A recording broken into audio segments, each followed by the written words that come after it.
मेघनापुर गांव के निवासी और पुलिस विभाग में 33 साल से अधिक सेवा देने वाले पुलिस उप निरीक्षक लक्ष्मण कामड़े हाल ही में सेवानिवृत्त हो गए हैं।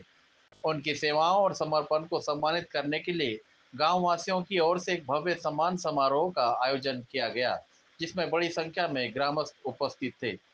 लक्ष्मण कामड़े ने 33 वर्ष 7 महीने तक पुलिस सेवा में कार्य करते हुए कई साहसिक और अनुकरणीय कार्रवाई की। उनके उत्कृष्ट कार्यों के लिए पुलिस प्रशासन और राज्य सरकार द्वारा कई प्रशस्ति पत्र और पुरस्कारों से सम्मानित किया गया। इस अवसर पर डॉक्टर बाबा साहेब अम्बेडकर पुतला परिसर में समारोह आयोजित किया गया, जहां गांव के सभी वरिष्ठ और सम्मानित नागरिक मौजूद रहे। मुख्य उपस्थिति गणमान्य लोगों में शामिल थे विश्वनाथ कामड़े, सरपंच पांडुरंग खिल्लारे, पूर्व पंचायत समिति सभापति एकनाथ साळवे, उप सरपंच विठ्ठल कदम, पूर्व सदस्य अंगद सोगे, बाला साहेब कदम, मुंजाभाऊ कदम, शिवाजी सोगे, गौस खान पठान, भोजराज कामड़े, सुभाष कदम, सुनील मस्के और सुनंदा भराड़े। गांव की ओर से भूमिपुत्र पुलिस उप निरीक्षक लक्ष्मण कामड़े का भव्य सत्कार और सम्मान किया गया। कार्यक्रम की सफलता के लिए भारत जाधव, राहुल कामड़े, गणेश कामड़े, उत्तम कामड़े और सुरेश कामड़े ने विशेष मेहनत की। एक विनम्र सलाम उस सेवा भावना को जो न सिर्फ विभाग के लिए बल्कि पूरे समाज के लिए प्रेरणा रही। चलते हैं अगली खबर की तरफ। शेयर करें, लाइक करें, कमेंट्स करें और सब्सक्राइब करें। साथ ही साथ बेल आइकन को दबाएं ताकि आने वाली। पालक मंत्री मेघना बोर्डीकर के हाथों हेमलिब्रा इंजेक्शन का लोकार्पण। परभणी जिला सामान्य अस्पताल में हीमोफीलिया से पीड़ित मरीजों के लिए हेमलिब्रा इंजेक्शन सेवा का शुभारंभ 22 जुलाई को महाराष्ट्र राज्य के राज्य मंत्री तथा परभणी के पालक मंत्री मेघना बोर्डीकर के हाथों किया गया। ये सेवा राज्य के किसी भी सरकारी अस्पताल में पहली बार शुरू की गई है, जिससे परभणी जिले ने स्वास्थ्य सेवा के क्षेत्र में एक और महत्वपूर्ण कदम आगे बढ़ाया है। हीमोफीलिया एक आनुवंशिक रक्त विकार है जो महिलाओं के माध्यम से प्रसारित होता है, लेकिन कष्ट पुरुषों को होता है। इस बीमारी में फैक्टर 8 और फैक्टर 9 जैसे रक्त को जमाने वाली तत्वों की कमी होती है। इससे पहले इस बीमारी के इलाज के लिए मरीजों को मुंबई या पुणे जाना पड़ता था, लेकिन पिछले 6 वर्षों से परभणी जिला अस्पताल में इन मरीजों का इलाज शुरू किया गया है। अब हेमलिब्रा इंजेक्शन भी मरीजों को निःशुल्क उपलब्ध कराया जा रहा है, जिससे मरीजों को परभणी सामान्य अस्पताल में ही इलाज की उचित सुविधा मिल सकेगी।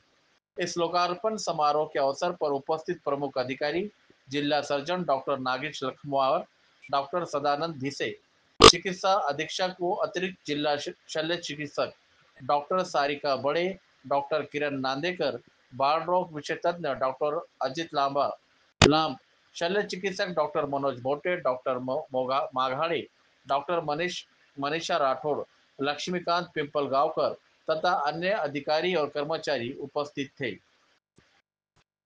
पालक मंत्री मेघना दीदी बोर्डीकर साकुरे मॅडम यांनी आज आपल्या रुग्णालयामध्ये येऊन भेट दिली आहे व हिमोफिलिया ह्या आजारासाठी आपले इथे हिमिलिब्रा हे जे इंजेक्शन अवेलेबल झाले आहे, तर ह्या इंजेक्शनमुळे रुग्णांना वारंवार त्यांच्या ब्लड मधले फॅक्टर 8-9 चे टेस्ट करणं किंवा वारंवार रुग्णालयात येऊन ऍडमिट व्हायची गरज पडणार नाही। हे जे इंजेक्शन आहे या इंजेक्शनमुळे त्यांनी एकदा इंजेक्शन घेतलं पुढे 1 महिना त्यांना काळजी करायची काहीच गरज नाही। पहिले कसं फॅक्टर 8 आणि 9 दिल्यामुळे त्यांना 24 तासच त्याचा इफेक्ट राहायचा, नंतर त्यांना कधी ब्लिडिंग होईल हे कळायचं नाही। तर ह्या इंजेक्शनमुळे 1 महिना ते बिंदास राहू शकतात, नंतर 1 महिन्यानंतर हे इंजेक्शन प्रॉपरली घेऊ शकतात। आलेला किंवा काय कारण काय असू शकते? हा आजार जो आहे तो अनुवंशिक आजार आहे। माता जी असते ती ह्याचे वाहक असते आणि मातेपासून मुलांना हा आजार येऊ शकतो। अनुवंशिक असल्यामुळे जन्मल्यापासूनच मुलामध्ये हा आजार असतो आणि त्याचे इफेक्ट जे आहेत जसे सरांनी सांगितलं की आपल्या जॉइंट मध्ये, त्यानंतर आपल्या नाकातून तोंडातून रक्तस्राव होऊ शकते किंवा ब्रेन हेमोरेज होऊन डेथ पण होऊ शकते। तर हेमिलिब्राचे इंजेक्शन अवेलेबल झाले त्यामुळे प्रोफायलॅक्टिक आपण महिन्याला डोस देत गेलो तर त्यांना वारंवार टेस्ट करणं किंवा वारंवार ऍडमिट व्हायची गरज पडणार नाही आणि जी सिव्हिरिटी आहे ती कमी होईल। सर अजून आपल्या इथे एक समज आहे असं की नाकातून रक्ताला कापून गुळाना फुटला म्हणतो सर, असं होते बरेच वेळेस, म्हणजे ह्याचे सिम्पटम्स त्या पद्धतीने चेकअप करणं गरजेचं असते का, असं काय वाटते सर? त्याचे सिम्पटम्स जे आहेत त्यांना जन्मल्यापासून जे आहे तो आजार आहे हे डॉक्टर जेव्हा डायग्नोस करतात त्याच्यानंतर त्यांना ते माहितीच आहे की त्यांना हिमोफिलिया हा आजार आहे आणि जेव्हा कधी त्यांना ब्लिडिंग होईल तेव्हा त्यांना इमर्जन्सी हे इंजेक्शन घेणं गरजेचं आहे। पहिले आपण फॅक्टर 8 चे इंजेक्शन घेत होतो आणि आता आपण हेमिलिब्राचं इंजेक्शन जे आहे ते प्रोफायलॅक्टिक दर महिन्याला त्यांना घ्यायला आवाहन करतो। सर या इंजेक्शन दिल्याच्या नंतर त्यांना दर महिन्यालाच इंजेक्शन द्यावं लागतं, मग ह्या आजाराचं निदान आहेच कसं? दर महिन्याला त्यांना प्रोफायलॅक्टिक इंजेक्शन घ्यावंच लागणार आहे. त्याला म्हणजे परमनंट असं आपण निदान नाही. हे प्रोफायलॅक्टिक जे आहे ते आपण त्यांना उपचार देऊन त्यांना जी सिव्हिअरिटी आहे ते आपण कमी करतो आणि त्यांना जे आहे ते आजार जो आहे तो त्यांना घातक ठरणार नाही. हे इंजेक्शन रेग्युलरली चालू राहील. आज आपल्या परभणी जिल्ह्याचे पालकमंत्री तथा राज्य आरोग्यमंत्री माननीय मेघनाताई ठाकरे बोर्डीकर मॅडम आपल्या सिव्हिल हॉस्पिटल व वैद्यकीय महाविद्यालय परभणी येथे आपल्या पेशंटला विजिट करण्यासाठी आल्या होत्या.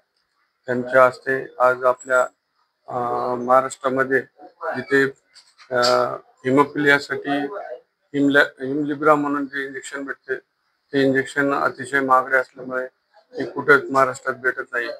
आपल्या फक्त महाराष्ट्रातून आपल्याच हॉस्पिटलमध्ये हे इंजेक्शन अवेलेबल झालेलं आहे. त्याचं इनॉग्रेशन करण्यासाठी मॅडम इथं आल्या होत्या आणि पेशंटला भेट देऊन त्यांनी इथं पेशंट मनोगत वगैरे सगळं घेतले आणि हॉस्पिटलची पाहणी केली. आणि आपल्या परभणी जिल्ह्यामध्ये थॅलेसेमियाचे पेशंट जवळपास 169 पेशंट आहेत, ज्यांना आपण दर महिन्याला आपण ब्लड ट्रान्सफ्युजन देतो. फ्री ऑफ कास्ट मध्ये आपण आपल्या ब्लड बँक मधून आपण त्यांना ब्लड देण्यात येते. आणि आतापर्यंत त्या लोकांना आपण जवळपास 24 मध्ये 2279 ब्लड ट्रान्सफ्युजन दिलेले आहे आणि यावर्षी जानेवारी पासून 1293 ब्लड ट्रान्सफ्युजन त्या पेशंटला दिलेलं आहे. अशा बाकी हिमोफिलियाचे जे रुग्ण आहेत त्यांना आपण दरवेळेस आपण ब्लड वगैरे देतो. आता फॅक्टर 8 आणि 9 असे इंजेक्शन वगैरे देतो त्यांना. त्या फॅक्टर पण आपल्याकडे फ्री ऑफ कास्ट अवेलेबल आहेत. आपल्याकडे पूर्ण जे लागतील फॅक्टर 8 आणि 9 ते आपल्याकडे अवेलेबल आहेत. आता सध्या या हिमोफिलियासाठी जे इंजेक्शन लागते ते पण इंजेक्शन भरपूर अवेलेबल झालेले आहेत. आतापर्यंत आपण जवळपास 8 हिमोफिलियाच्या पेशंटला आपण ते इंजेक्शन दिलेले आहेत. सगळ्यांच्या आशीर्वादाने परभणीला आरोग्य राज्यमंत्री पद मिळालंय आणि आपल्या परभणीतले आरोग्य विभागाचे सगळेच मग आपले डीन आहेत, CS आहेत आणि त्यांचे सगळे डॉक्टर सहकारी, आपले सगळे आरोग्य स्टाफ, आपले सगळे कर्मचारी चांगल्या पद्धतीने की आपल्या या सिव्हिल हॉस्पिटलमध्ये ह्या उपाययोजना पाहिजेत जेणेकरून आम्ही रुग्णांना अशा पद्धतीची ट्रीटमेंट देऊ शकतो, इथेच त्यांचे उपचार करू शकतो, अशा मागण्या ते माझ्याकडे अनेक दिवसांपासून करत होते.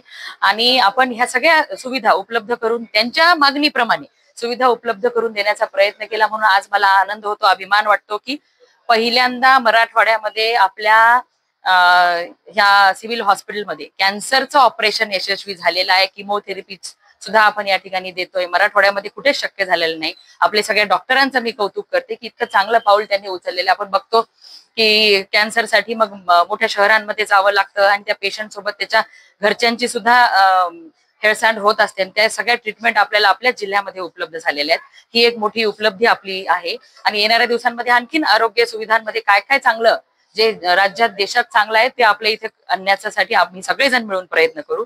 दुसरा, आज हिमोफ्लेमिया हा जो आजार आहे जो की आपल्याला शहरांमध्ये जावं लागायचं, पण आज मराठवाड्यातून वेगवेगळ्या जिल्ह्यांमधून सुद्धा रुग्ण आपल्याकडे येतात कारण की ते इंजेक्शन आपण इथं अवेलेबल करून दिलेलं आहे.